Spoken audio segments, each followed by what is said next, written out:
I'm new to all this. So when I saw you pull out your drum and sing at the same time, it made me think, is the drum the most important instrument in Indigenous culture? And I grant you Indigenous culture is a broad, broad topic, but the drum seems to be very important. Yes, the drum is very important. It was a gift that was given to us in the beginning of time by the women. And the drum is a representation of the heartbeat of Mother Earth. And we utilize the drum to express song and prayer. And we share the drum and the songs with people to lift their spirits up and to help them connect with the spirits of their area and their people. Now, you not only get a rhythm from the drum that mirrors the heartbeat, but you also get different notes, whether you're on the outside of the drum or the inside of the drum. Can you tell me how that works? Yes, the drumming, when we do the drumming and the singing, when we hit those different notes, a lot of the different notes are just based around, like, any other music. We're sharing the songs and the harmony of our people and our ancestors. It is believed that our songs come to us not as gifts from us to the people, but the gifts from the ancestors. We believe that the songs fly through the air, and we have those abilities in our spirits and the connections with our ancestors to take them songs. And we learn these songs and then we share them with the people. Not only do we do that in that fashion, but we are also handed down songs from generations to generation. And the songs you sang today, how old are they? I don't even know for the first honor song that I had sang. I'm not even sure the age of that. That's how far back it goes. But the second song I sang, the memorial song, comes from a friend who was gifted that song to share with the people in prayer. Are there both notes and words in the song?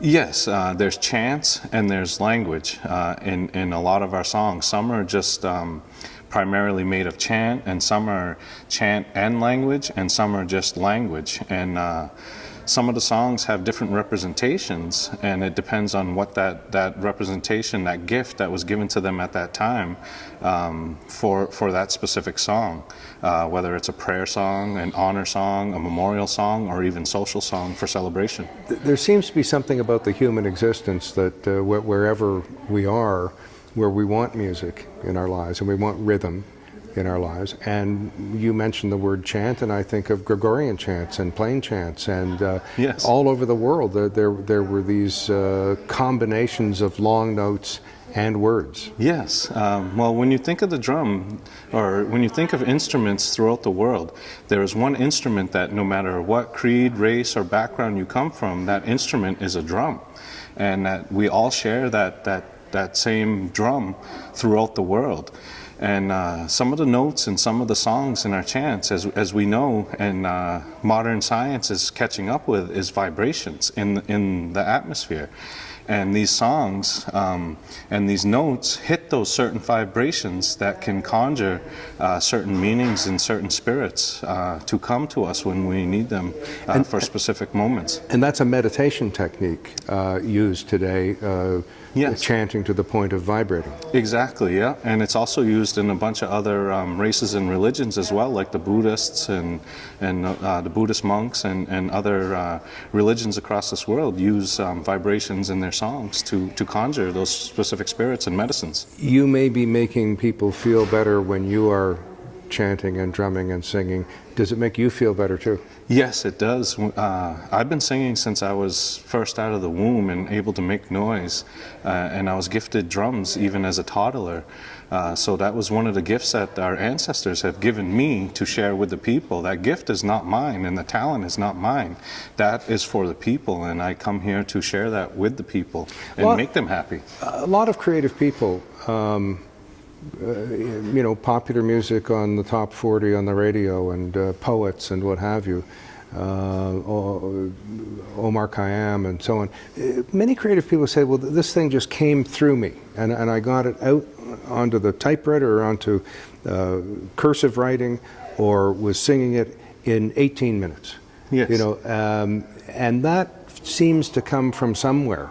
Yes. You've got a pretty good idea where it comes from for you, but all kinds of creative people say that. Yeah, and I can't speak on behalf of them, but for myself, like I mentioned earlier, you know, it's those vibrations that already exist in the atmosphere, and we're just reaching up and grabbing them and pulling them in, and that's where we believe these songs come from. What was it that you said today in your songs?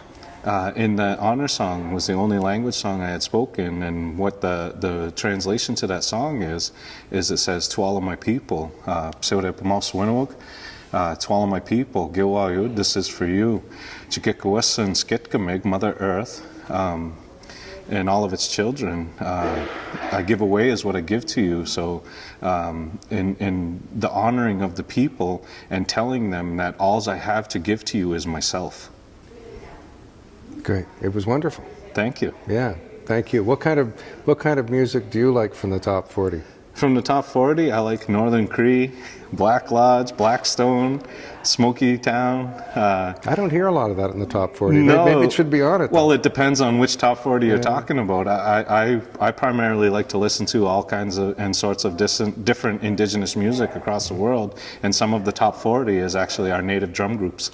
Well, one of the reasons I was asking is the technique, the vocal technique that you have, to my untrained ear, is not only a chant and a song and holding a note, but there's just a touch of throat singing in there.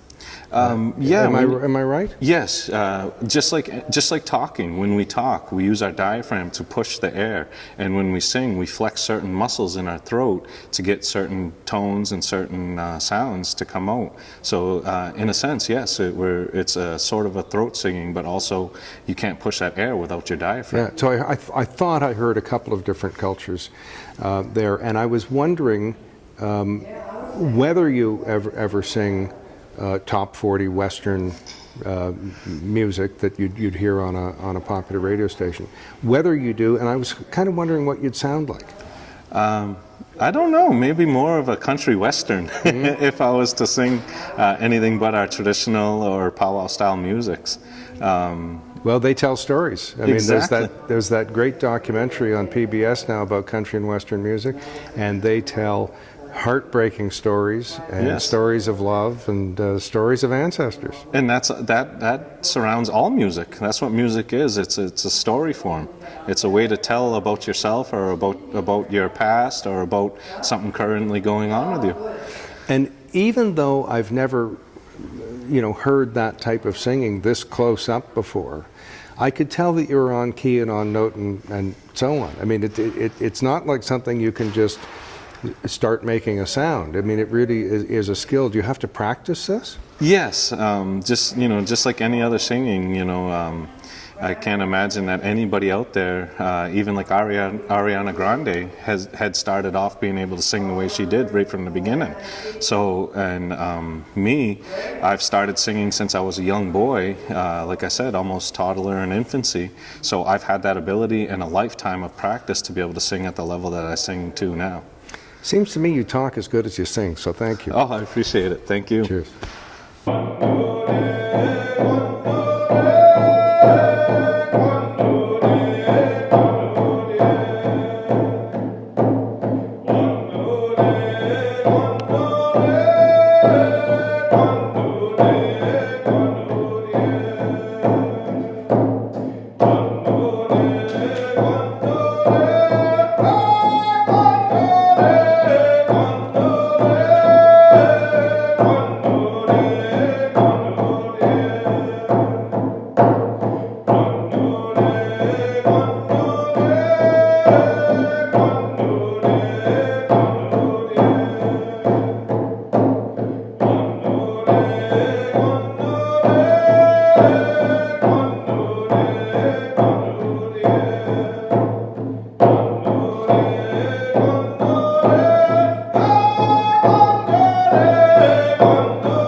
Yeah.